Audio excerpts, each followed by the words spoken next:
Howdy, folks. Just got done with the live show over at WEKT, Elton, Kentucky.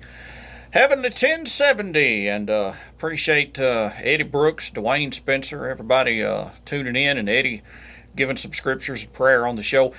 I know a lot of folks have been doing Facebook Live, but sometimes the signal doesn't always come in that strong in here sometimes. Sometimes it works great, sometimes it may cut out. So I'm just recording this. I'm going to put it on Facebook. And I wanted to share, instead of doing an actual message, God laid on my heart to share one of my experiences of how real He is. Now, I, in the future, will share more experiences of what I've seen, and also even how I know the devil's real. And in this particular time, I read a thing earlier today that got me thinking on a friend's page that had a thing about atheism, and how, basically now more than ever, it proves God's not real. I say just the opposite. I mean, now I think you've got people probably getting closer to God than they have in a while, especially those that may be sick or have this virus. All of a sudden, when people sometimes get scared of life or death, who do they turn to? They turn to God. And then sometimes when things start going good again, they kind of get away from Him. To me, I walk outside, virus or no virus, I can look around inside, outside, anywhere and see evidence of God. I mean, to me, to not see evidence of the Creator's creation is just being, in my opinion, narrow-minded and blind. But I say that I've seen too much to not believe. It's even a line in a song I helped to write called One Day You Will Know, with Summer Siobhan, Larry Halchin, and Rita Hollander. And, but folks, I want to go back many years ago. This was before Sandra and I married. But several of us, young folks, I want to try to tag some people that I remember being there or I think was there. We used to meet in Trenton, Kentucky. Now, this is on my notes section on Facebook, but you'd have to go to that and look, and you're welcome to read it. And I'm going off of memory. Obviously, everybody's story may be a little different, but I think the gist of it would be the same. But in Trenton, Kentucky, the late Richard Dye had Trenton Self-Storage, and that's where Sandra came to know Christ, praise God. We had many Bible studies there, had a lot of good times there.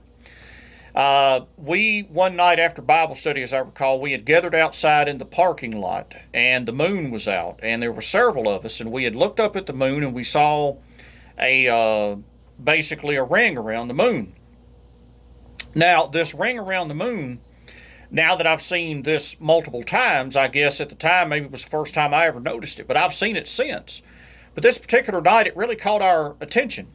And I remember us being in a circle, and at one point even singing part of Will the Circle Be Unbroken. I think maybe we just did the chorus, but I know that we sang part of that. And later on tonight, if I had my guitar, I'd do part of it now, but later on tonight I'll post a video of me doing that song. But anyway, or part of it anyway, that special song, love it. Reminds me of that night for sure.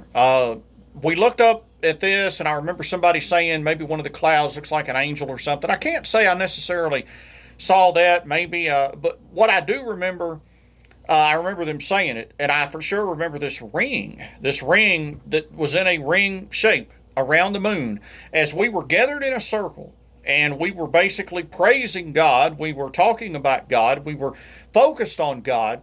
The ring come down, and it encircled us in that circle. So this ring, and it looked like fog, but it was in the perfect shape, or clouds, but it was in the perfect shape of a circle. So this circle travels down from the sky and encircles us young people, and then it rises back up. Now, folks, if I could go back in some way write or explain what I felt when that was happening, I don't know if I could put it into words, but at that moment, I knew this is God. We are feeling the presence of God. God is showing Himself to us directly tonight and what He can do. He is showing us that this is me, my creation, and my world. And it amazes me how so many people want to diss God and put down Jesus. And I've got friends who are atheists, and I love them, and it's their right to be an atheist, or whatever they are, agnostic or humanist or whatever they call themselves. That's fine. It's their right. But it's also my right to know what I've seen and what I believe. Unfortunately, back then, we didn't have cell phones on us, because this was been in the 90s. at some point, so cell phones weren't as adequate as they are now. And, we couldn't just pull it out and film what happened. But even at that, somebody could always say, oh, you doctored the footage. It's photoshopped or blah, blah, blah. I know what I saw. I know what I believe. I know what I felt. Nobody can take that away from me. So I know God's real. I call it the Trenton Ring, if you want to read it. But it truly happened that night to a bunch of young folks in Trenton, Kentucky. The ring came down, it encircled us, it rose back up. We all felt the power of God. God made the moon, God made the ring, God made it all. That's just one story among many that I'm going to share. And but in Trenton, Kentucky, Trenton Self-Storage, I don't even know what it's called now, I was there in the parking lot the night that God showed himself through a ring that came down from the sky, encircled a bunch of young folks, and rose back up. Now, it's your choice whether you believe that or not, but I know what I saw. And personally, I want to say this to some of the atheists out there. I respect the ones that are respectful of Christianity and other religions. But to the ones out there that have a chip on your shoulder, you're angry, you want to put down Christianity, you want to blaspheme against Jesus, you want to talk about how it's a fairy tale and this or that. In other words, you're mad, you're angry. Some of these atheists, I think it started with an anger at a God that they no longer claim to believe in. You know what? Life's not perfect. There's a sin out there. Why is it supposed to be evidence there's no God now because this coronavirus is around? This is nothing new. There's been other plagues and pandemics. You can go back to, I think I read where there's a 101-year-old fellow who was a kid when the Spanish flu hit.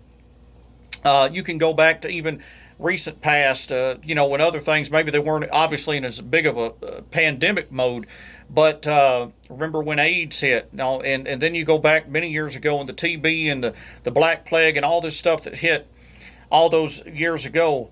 Folks, when sin came into the world, I guess this is a little mini message, I'll just put it this way. When sin came into the world, that meant the world was no longer perfect. That meant stuff like the coronavirus can hit, coronavirus can kill. And yes, God's bigger than the coronavirus. God could wipe it out in a split second. And there's a fella in Georgia who says God healed him. I have no doubt of that. Now, why does God choose to heal this person and not this person? I can't answer that. I'm not God. You'll have to ask him. But I know this much. God's real. I've seen too much to not believe. Take it for what it's worth. It's your choice whether you believe. But I pray that you believe. And if you don't, I pray God shows you a sign. I pray God shows you something to his reality, because, I'm not saying, oh, well, Travis said this, it's got to be true, so I believe. No, I want God to show you personally. I love you, friends. I'm praying for you. Be safe out there. Practice all the good stuff, washing them hands, sanitizer 6 feet away, all that stuff. To all the people that are out there still on the front lines working, my prayers are with you. And for those that are not, and for whatever reason, and you may have someone like I'm at home right now with Sandra. She's got a low immune system. I'm just not taking that chance. I prayed about it. The doctor gave his advice on what I should do, and I took it. And but you know what? You've got to make that choice yourself. But I know there's a lot of people out there that the profession that they're in, it's no choice for them. They're going to go fight on the front lines to the bitter end, and I commend you and I respect you and I thank you.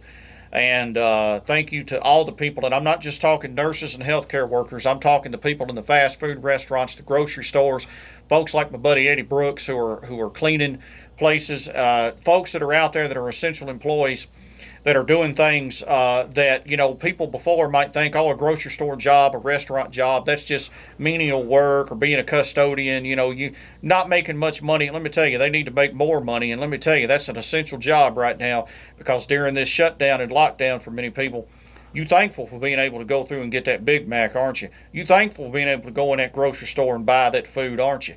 You're thankful that you're able to go into a place and have a clean place to go into when you work. So to the housekeeping crew at Creekwood, all the people out there doing the jobs that maybe don't get the recognition you should, I commend you. I say thank you. The folks in the food industry and putting that food out there and everything. So, and then of course, obviously the ones in the healthcare, our Dr. Joseph Allen, all the nurses, the med techs, the aides, everybody that's doing what they can. Thank you. And that includes Many of my folks, obviously, that I've worked with at Creekwood over the years, anybody I've worked with, my sister Amy, all the folks that are on that front line battling, thank you so much. And I just pray that through all of this, that if you're not a believer, that some way, somehow, corona or no corona, that you come to know Jesus, because that's the most important thing that you could ever know. Because John 14:6, I'll end it by saying that Jesus himself says, I am the way, the truth, and the life. No man comes unto me but by the Father. Do you know him today? I pray you do. I hope you've enjoyed that story. It's the truth if I've ever told it. As Wendy Bagwell would say, it's the truth with my hand up. And it really did happen, folks. It really did. God bless you now. We'll see you later.